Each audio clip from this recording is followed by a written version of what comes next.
আসসালামু আলাইকুম। আমি আজকে আপনাদেরকে দেখাবো মেয়েরাও সবকিছু পারে। এই যে জাল মারবো। পুকুরে জাল মারবো আজকে।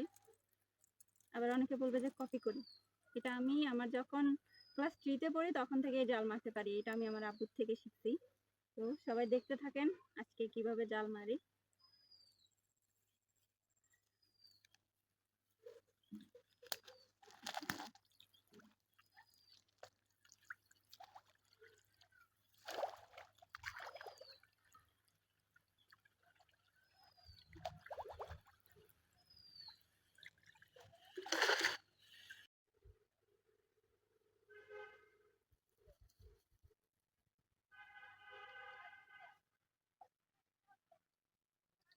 ও কাচকি মাছ, ওয়াও!